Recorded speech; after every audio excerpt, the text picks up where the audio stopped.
about our children.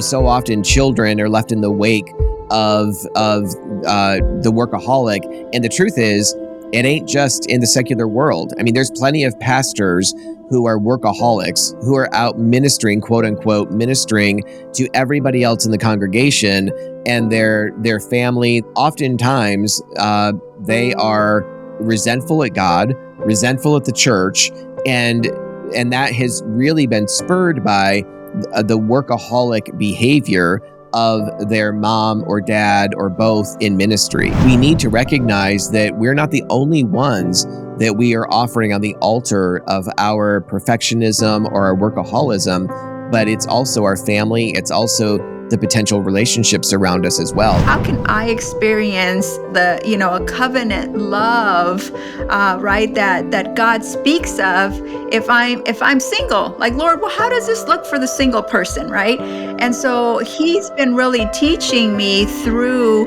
other relationships, but it started with you guys. What does it mean to receive the good of the masculine in a non-erotic way? To have friends that are the opposite sex, to know that I don't need to give anything sexually, that I don't need to be perfect, that I don't need to do, and I don't need to save, and I don't need to do all of these things, that I actually can just be who I am, and that I am worth their time.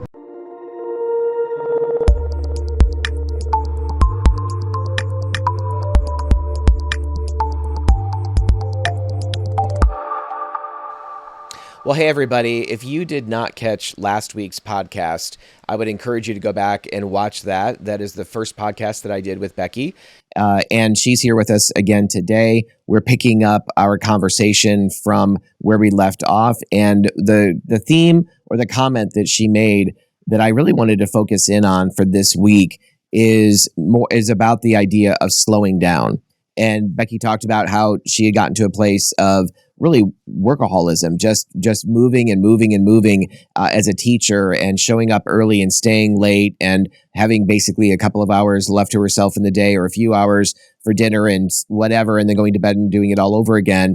And of course, oftentimes workaholism is a way of keeping ourselves going so much and so quickly that we're trying to just outpace the pain or the threat of that awareness of loneliness or the trauma that's never been resolved in the past. And so we, in that comment, she made the statement about slowing down, or developed that statement a little bit. And I want to spend some time talking more about that this week, and some other themes connected to singleness, connected to marriage, connected to relationship and the body of Christ, and how God actually wired us for far more intimate and affectionate and meaningful relationships than what most of us ever lean toward. And in saying that, I just want to mention that in using the word intimate, we oftentimes connect the word intimacy with sex. That's not what I'm talking about at all.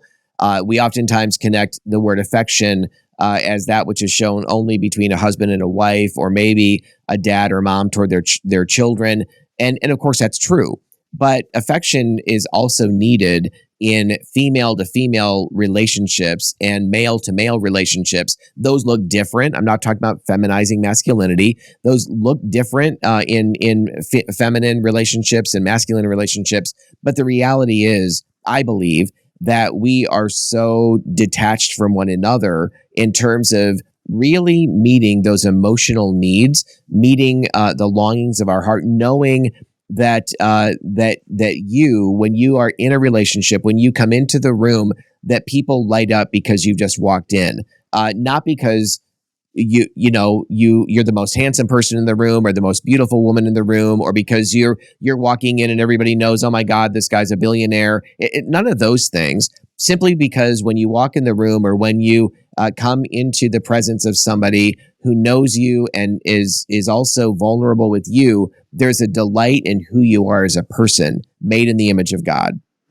And so we want to talk more today, and just welcome you into this conversation, whether you're watching or you're listening to this conversation again with Becky and really picking up that whole point about slowing down. So, Becky, would you just kind of explain a little bit? I know you touched on some of it in your testimony in last week's segment, but in last week's podcast. But you talked about beginning to get involved in like a Friday night church group or Friday night group, and there were some things that ways that was meaningful for you, and that progressed into some other things. But talk about that idea of slowing down and what that began to look like for you. You mentioned also like kind of almost annually having your body break down and just becoming exhausted and your body stopping, and oftentimes that would wind up with some kind of a situation with hospitalization or something for a period of time. And of course, that's your body saying, look, you have no more choice in this matter. This is what we're doing. But when you began to choose to slow down, what were some of the ways that happened, and what were some things that brought about an awareness on your part, maybe almost a bit subconscious to begin with? But what do you think that was like for you in the beginning, and how would you describe that? Yeah, so I would say the beginning was the body just really shutting down, and so after a few years of that happening, I realized that that if this continued, I wasn't sure if I was actually going to be able to even function anymore. And so the step I took was, I had mentioned before that I would actually teach through the whole year. I would also teach during the summertime. And so one year, it was again because of just not being able to function, but I wasn't able to work during the summertime. And so that was, I think, the first time I noticed that not working through the summer and then starting off the school year, that I actually wasn't having some of those episodes anymore. And so that was kind of like, I mean, obviously this is probably obvious to people, but at the time for me, it was like, oh, well, maybe if I, actually give my body some kind of rest, that Right. that actually I'll see it functioning so much better. And so that's the slowing piece, that in the starting to slow down, the actual pain started to surface, right? And so then it was kind of like little by little, like at the same time is when I was connected to that Friday night home church. And so it's like the Lord started helping me slow down enough, but I wasn't met with nothing, with emptiness, right? Actually, I started slowing down, and I was invited into a place where someone, and more than one person, they could start meeting me in that place where some of that pain was starting to surface just a little bit, right? And so as I started slowing more and more and more and more down, as I look back, I could see how the Lord was really providing just the space for me to start dealing with some of those things that were actually surfacing for me. And so I allowed myself to slow down just a little bit more and more, and it wasn't easy. It was scary at times. I'm thinking to myself, nope, I know where I can go. I know where I can go and do to check out, right? Like I knew I can do that really well. But I kept choosing to, I knew, again, I've done that for too long and it's not taking me anywhere good. Can I choose to continue to press through and see what the Lord has for me in the season of slowing down? Yeah. Well, and that's so good. I just want to comment on it's so good that you were able to recognize, look, this is not really taking me where I want to go. This is ultimately not sustainable. And so you made that decision for yourself and began, and I understand it was probably a little rocky and some fits and starts, and maybe kind of grasping a hold again of some of the things that you were able to do to numb out some of the pain or things like that. But I'm also thinking, as you're sharing that, like about a dad, let's just say, who's a workaholic, and maybe for himself, he won't recognize the fact that this is not working well for him. Maybe he's not had the experience of the body breakdowns yet and that kind of thing. But what should be motivating us, or at least, I mean, we should be motivated by what's going on with us personally, and also the fact we're not taking time to really get into the Word oftentimes and spend time with God. Oftentimes, prayer is sacrificed. But even when we have our little chunk of time where we continue to do that, how are we doing relationally? How is our soul really doing? And then, in addition to that, how is our spouse doing in relationship to us? What would they say about our schedule and how our relationship is functioning with them? But then, in addition to that, what about our children? So often children are left in the wake of the workaholic. And the truth is, it ain't just in the secular world. I mean, there's plenty of pastors who are workaholics, who are out ministering, quote unquote, ministering to everybody else in the congregation and their family, their wife, or their husband, if a woman happens to be a pastor in a denomination that that allows for that. But whether it's the husband or it's the children, oftentimes they are resentful at God, resentful at the church, and that has really been spurred by the workaholic behavior of their mom or dad or both in ministry.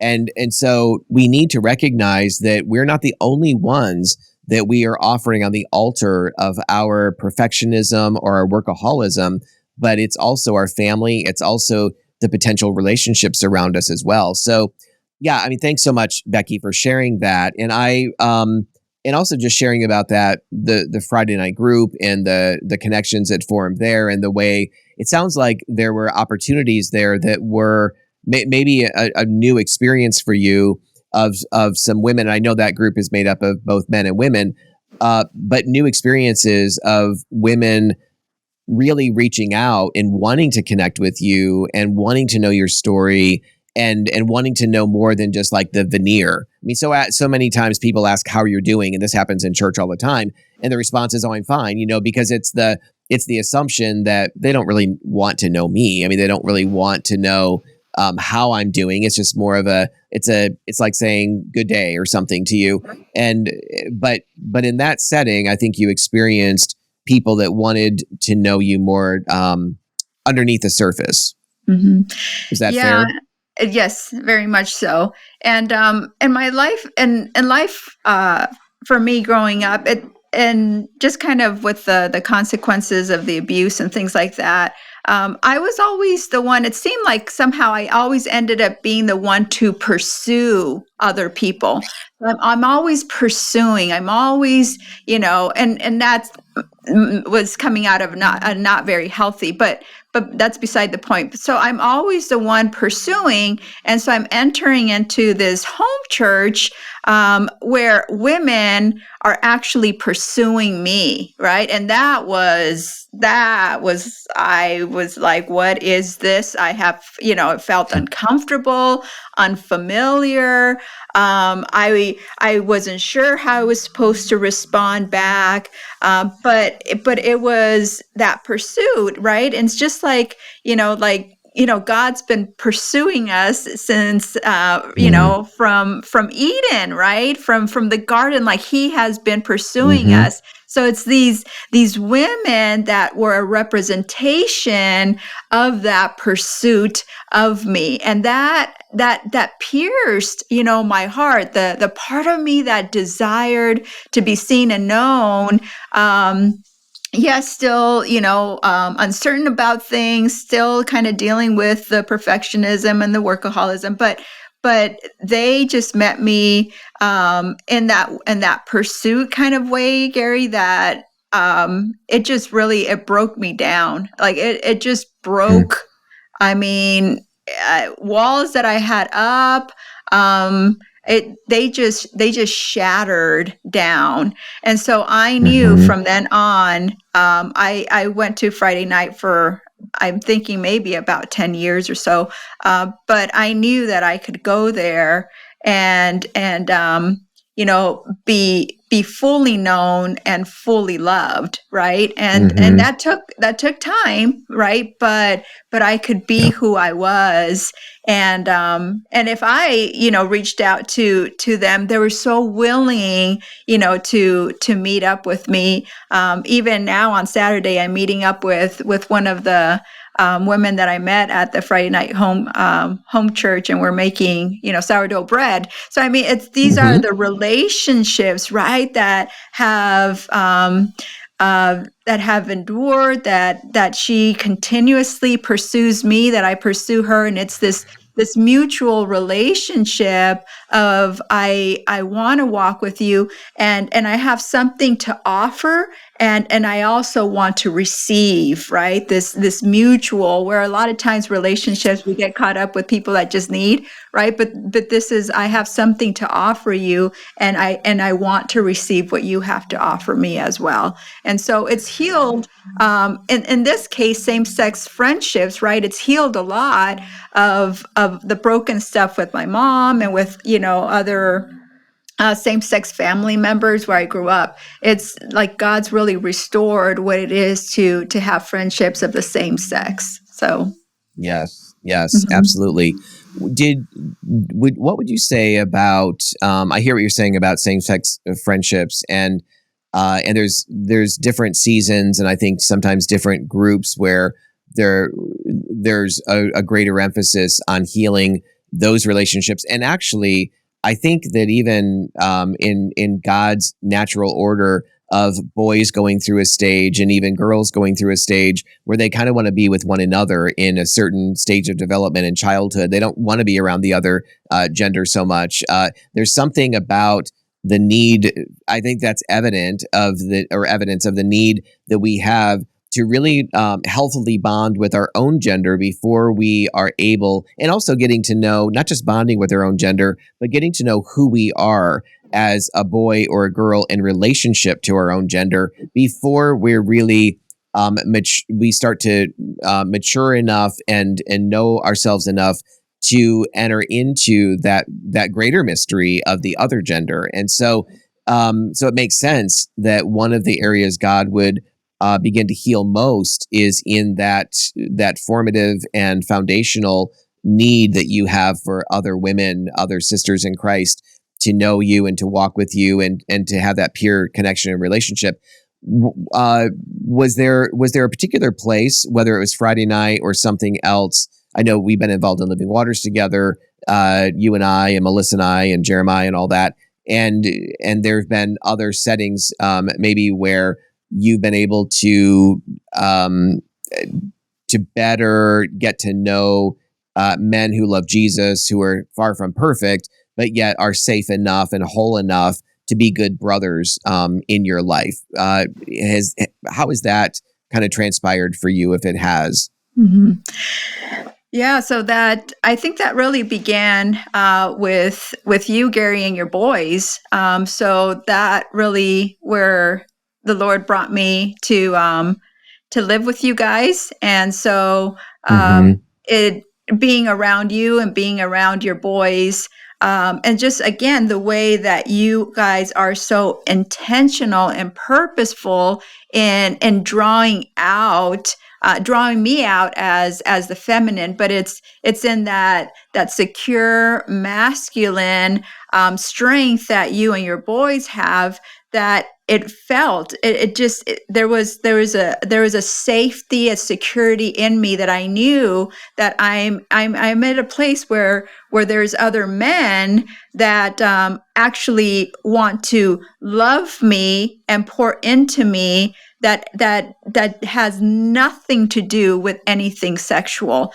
And Mm-hmm. that was another very impactful experience for me. And then once we got into Living Waters and I started befriending Jeremiah, he has been somebody else that's been really impactful in my life. So when I think about opposite sex friendships, right, non-erotic opposite sex friendships, right?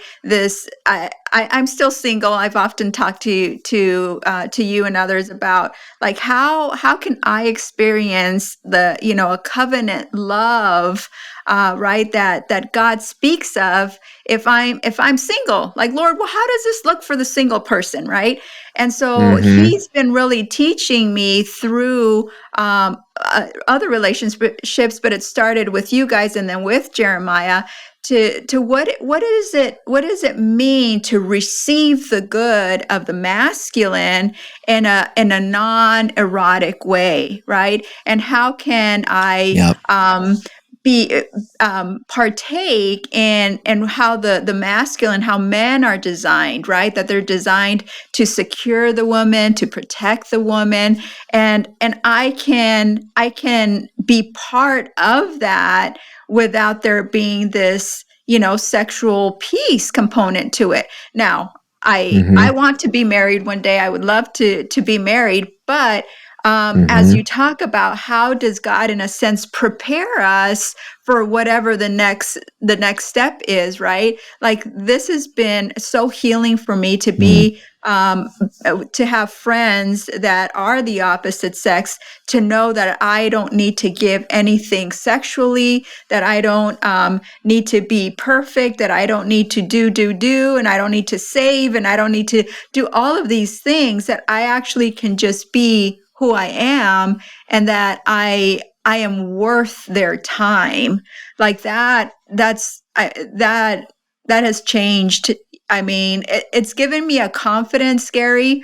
And not that I'm idolizing man. I don't want it to come across that way, but but in the man's security of the feminine, there's been a confidence that's risen internally for me, and being able to be confident in things that I do. And so just the way God designed, right, that relationship between the man and the woman, and how that impacts, and that happens whether I'm married or not, right? Like I'm still able to receive the gift of feeling secure under, in this case, like you and your boys, and in Jeremiah's, and the friendship and the relationship that we have together. So I know I can turn to you guys if there's when, not if, when there is a deep need for me to connect with the other. So because at the end, just kind of going back to the other conversation, when you talked about that we do what we do because we have needs, right? And so it's recognizing I have this need, and how can I get that need met in a healthy, for me, non-erotic way, right? So yeah. Yeah, exactly. I mean, the point you're bringing up right there is the reality that we have all been given God-given needs. God has given each one of us as human men and women needs that He intends for us to be met in ways with Him that are unique and nobody else can meet in the same way. But also, He intends to meet needs through other people, through our brothers and sisters, in ways that that He is not going to meet on His own either. And so, I mean, He flows through them to us. We're a conduit of God's mercy and grace. The hands and feet of Jesus is one of the phrases, one of the ideas that's often communicated, and we get to be that for one another. And so sometimes I feel like we as human beings, especially sometimes trauma can trigger this as well, that all of my needs are bad, or that to have need is bad in and of itself. Nothing could be further from the truth. The issue isn't that we have needs and that somehow that's bad. The issue is that we're meeting legitimate needs in illegitimate ways. And so the question is, how can I really unplug from the unhealthy source of how I've been getting these needs met in addictive, compulsive, life-destroying ways, ultimately, and plug into the true source of life, which is God through His community. How can I do that in ways that actually meet those needs, rather than I'm simply going to be on a bread and water diet emotionally for the rest of my life. I think sadly, that's where many Christians are at. And they're getting very little genuine, rich, nourishing needs met emotionally through the body of Christ the way that God intended us to. So, I also, the idea of what you were experiencing or what you are experiencing right now in your singleness, and but also to even back up a little bit further, and I want to kind of highlight something, a huge decision that you made that I want people to know about, because there may be some big decisions. If you're listening to this, watching this podcast, there may be a big decision that God's calling you to that would alter your schedule. Maybe it's a job change. Maybe it's a house change. Maybe it's a living situation or whatever. And that's what I'm talking about here right now with Becky, is that when we moved here, Melissa and I moved here with our boys in 2016 from upstate New York to Phoenix, Arizona. And when we moved here, we lived in a townhouse just to kind of get the lay of the land. And we had been out here before. I'd lived here many, many years before. So I had a pretty good idea of what was going on in the general area. But we wanted to land somewhere for a year or so and rent and just figure out, and prayerfully, where should we be in terms of a home. And so obviously, Becky, we met you through Friday Night Group and some connections there. And then we wound up renting for a year and about maybe 3 months longer. And we signed on a house and the closing went through and we moved in at the very tail end of November. And I think it was right maybe in January or something, or maybe even right after that. Maybe it was at the end of 2017. But we had some communication with you, and you would come over for dinner. And I know you and Melissa had been talking. But we had thought, we have often had people live with us when we were in New York and really value the community that can come from having others be a part of our family and really that extension of nuclear family into the eternal family of God. And so you actually owned your own house and you were living there on your own. For how many years was that? I think I was... because I had taken care of my grandparents for many years. And so I think I had my house for about 4 years. Yeah, so I was living out and Levine had my own home, my own car, my own stuff. And making a decision to move, into somebody's home was actually huge, and it was actually very shocking to my family, because being first generation here, it's about the American dream. It's about having your home, owning your home, your car, your belongings, this and that and the other, right? And so when I shared with my family that I was selling all of that and I was moving in with a family, they were just like shocked, like, how would I give up all of that? And yet that's what they saw. They didn't actually see how broken I was, and that I actually needed, and you say this often, Garry, I needed a second chance at family, right? Because the first chance didn't work out, and I didn't know what it was like to be part. I didn't know what it was like to be part of people who actually care about you and want the best for you. And in saying that, I also, I loved my grandparents. They did a lot for me. I'm so grateful for that. But I just didn't. I had no idea what it was like to live in a family, and so there was a lot for me to unlearn, and there was a lot for me to be able to receive, because I didn't understand that people actually talk to you when you have an argument. It's like, what? They still want to talk to me, right? I mean, some of these things that it was I just had no idea that that's what family does. So it was a huge decision, and quite frankly, Garry, I didn't think twice about it. I just knew. I knew. Like, if like this is the next step for me, and I don't know what's going to happen. I don't know what my and quite frankly, at the time, it didn't matter. Like, I knew where God was pointing me to. I had no doubt about that, and so it was it was stepping into that.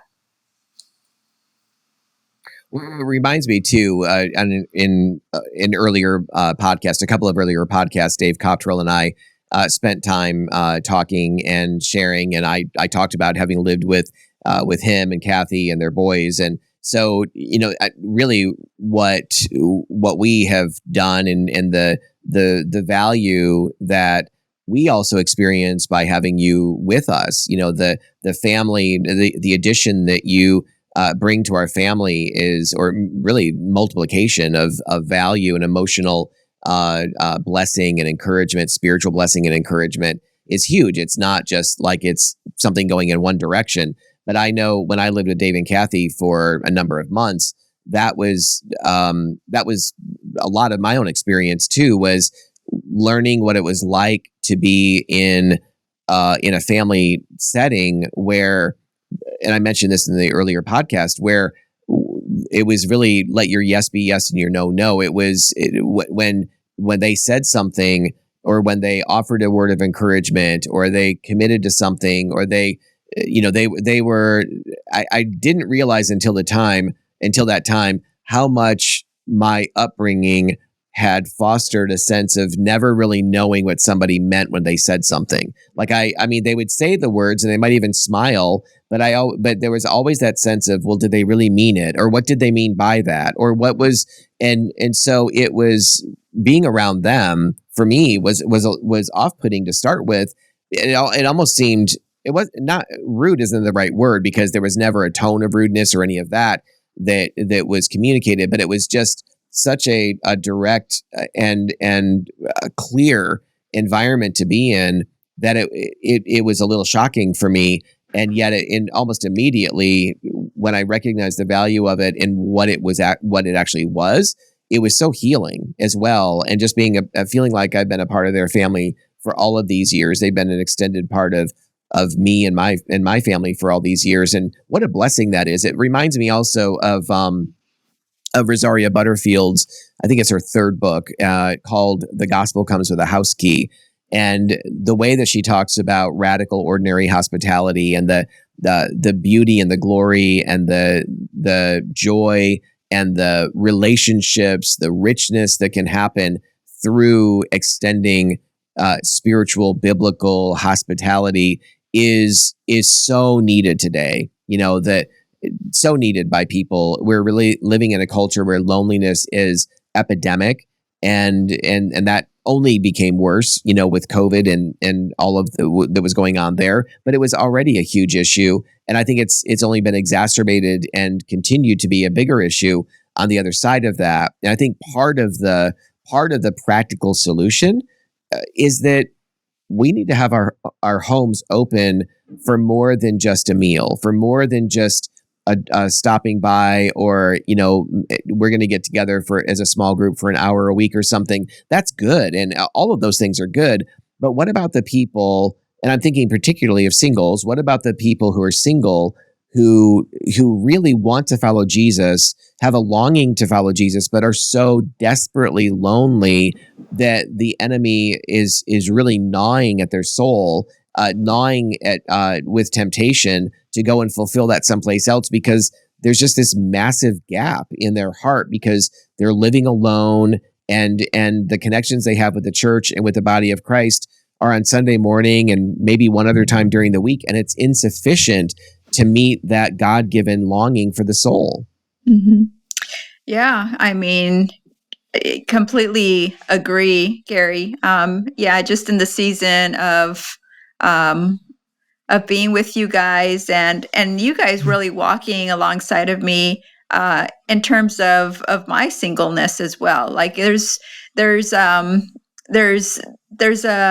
fulfillment internally, for me, where and I mean, there is temptation, still being around people when it comes to Sure. trying to meet certain, sexual needs, apart from God's design, right? But being part of, again, of a family with, when others actually, can see me, when those deeper longings. I mean, even if we think about, earlier you talked about intimacy, like those are deep needs that we all have for deeper Mm-hmm. friendships, deeper intimacy, right? And so being able to grow in that, with others, I mean, meets such a deep longing and need, where if I am by myself, that's not going to turn out very good, right? And so Right. I think that, and I know that I'm like few and far between, individuals who talk about living with a family, with a host family or church family. Like, it is just not common at all when I share with others, and others, just kind of perk up a little bit, and think that it's kind of this very, different idea, right, about, Yeah. Even living. odd, maybe. Yeah, yes, you're right. But then I'm able to share, how, I get poured into, and how I have learned to be able to pour out, right? And Mm-hmm. for me, one of the big things that was broken, also living in community like that, is because, my mom was never, around, and my sister and I basically were just kind of, whether it's my aunt's house, or my or other family members, we were always the ones that were on the outside. We never belonged anywhere, right? We were just kind of there, and if there was food for us that my aunt brought, or whatever, there might be, or there might not be, right? So it was always kind of, Mm-hmm. we were this burden, we didn't belong. And so kind of, that was huge, a huge, hurt that I had. So coming into to live with you and your family, and that, I mean, the Lord has really done, a work in that, where I found myself at the beginning trying to pull myself out, because I'm like, this can't be, like, people can't really just love you. This just doesn't happen. And Mm-hmm. it took, I mean, it took sometimes some battling on my part, to finally settle, and that goes into attachment. That's a whole other podcast, right? Yep. But really, Right. just talking about how to choose to, yeah, to attach to people who are willing, and want, like your family, like, wants to be part of my life, and want, and is more than open that for Yes. me to attach to you guys. So Yep. Absolutely. What would you like to see? Um, what would you like the church to understand about singleness? So this is a two-part question, and I can ask the second as well, again, if I need to. But so, what would you like the church or believers to understand about singleness?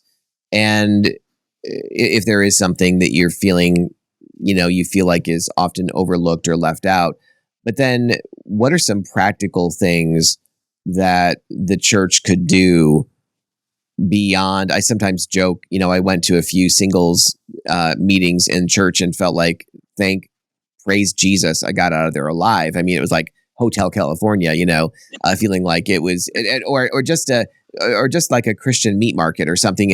And there was this, it was some of the worst feeling that I've ever had, and left never wanting to go back again. I think there was one group where I went back maybe several times, but it was really kind of I really had to force myself to go and not just dismiss it and stay away. So there's got to be something better than that in the church. So what are some of your thoughts about that? That's such a great question, and I mean, we've talked about the fact that I've struggled also connecting with other singles, in the church, and I've had my share of singles groups that I go to, and I'd never want to go back. I go one time and I'm like, yeah, no, that's, and usually, Garry, that's the sense that I get is that, and this goes, I think, all the way back to where we started, which is basically a lot of people haven't actually worked on their own stuff. They haven't actually tapped into their own wounding. And so here we are. And I mean, I'm not perfect. I haven't dealt with all of my stuff, but being able to deal with our own brokenness, to be able to be, in a sense, whole enough to then engage with the other, right? And so in terms of thinking about the church, I'm wondering about their approach, right? Like when they think about singleness, what exactly is the idea or the intent behind it? Is it, I want to just connect these two individuals that might be single in life, and that potentially something might happen and they can kind of move on from there, right?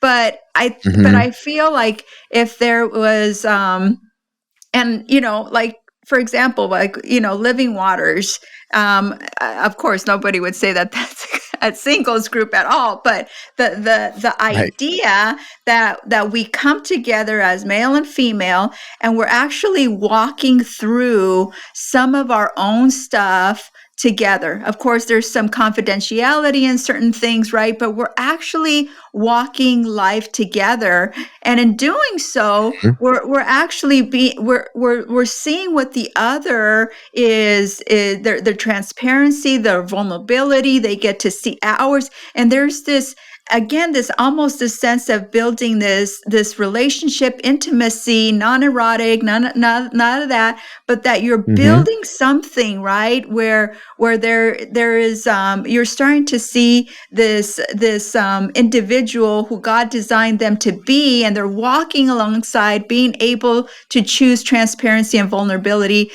in front of the other. And so, unfortunately, with the church, that's not the case. The approach they take, in terms of, I think they're trying to do what the best they could, right? But in trying to just connect people that are just so broken that they need to actually be working on other things, and not necessarily working on other things apart from each other, but working on their own stuff. I don't know if that makes any sense, but Yeah, no, it makes a lot of sense. It makes a lot of sense. And I think like what you're saying about Living Waters is a great point. So the reality, so in Living Waters, just so people know who don't know the context of the program, it's a 20-week inner healing program that has been written by Andrew Comiskey and produced through Desert Stream Ministries. And it's a 40-plus-year-old ministry that I've received profound benefit from.